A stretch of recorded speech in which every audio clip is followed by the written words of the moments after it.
Welcome to a demonstration on how to upgrade the firmware or driver on your Xbox 360 Ragnarok controller. As you can see here, you will need the controller, a battery pack, and of course that programming cable that came with your controller. It is 3.5 millimeter on this end, and the other end I've already plugged into my PC. That's just standard USB.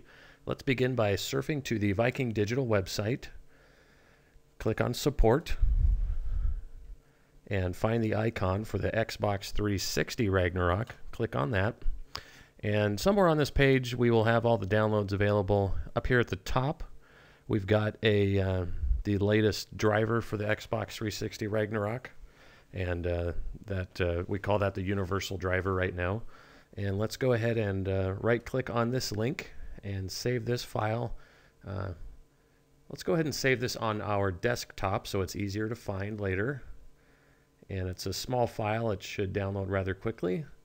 And we will go ahead and go to our desktop and find that file. Here it is, Xbox 360 Ragnarok Universal Driver. It's a zip file, and Windows 7 it can handle zip files, and if you have Windows XP to Service Pack 3, it should also open these zip files. If for some reason you have a trouble with this step, contact support will get you through this part. In any case, inside of here are some files that we want to drag over to our desktop. So I'm going to select these files and go ahead and put these on the desktop. And what we have here is just a file here that explains what the update is on this particular driver, so what's new in version 1.1. Here we have the actual firmware updater. I'm going to go ahead and double click to open that. If you're on Windows 7, it's just gonna ask you to make sure, hey, is it okay to run this program? And we just say yes.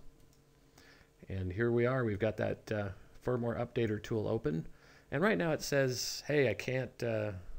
We haven't detected your controller. So at this time, what we want to do is take your controller, go ahead and put the battery pack inside, and grab that programming cable.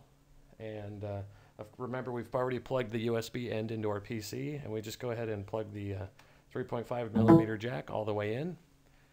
And when the controller is communicating with the PC, you will notice these LED 3 and LED 4s will twinkle like this, and that just means that the mod chip is talking to your computer. And as you can see back here in the software, it now detects your Ragnarok. There's some steps right here in the software that describe what you need to do to take this driver update, but it's pretty quick. We just want to open the firmware file, which is one of those other files that we put on our desktop. It's always going to end in this .hex hex file. So it says here it is, the Xbox 360 Ragnarok Universal Driver 1.1. We just open that up. As you can see here, it says the firmware file you selected is loaded. Now we just hit the program button. And that's it. It's that quick. It just reprogrammed the mod chip with the latest driver, and we've got that success message here at the end. So everything's okay. The controller's been updated, and we can unplug it here. And just by unplugging it, it's disconnected and it's ready to play. That's it. That is the tutorial on updating the driver or firmware in your Ragnarok. And these kind of updates only need to be taken if our staff finds bugs in the software, or if we have new features available, which will happen from time to time. Thanks for watching, and be sure to stop by vikingdigital.com.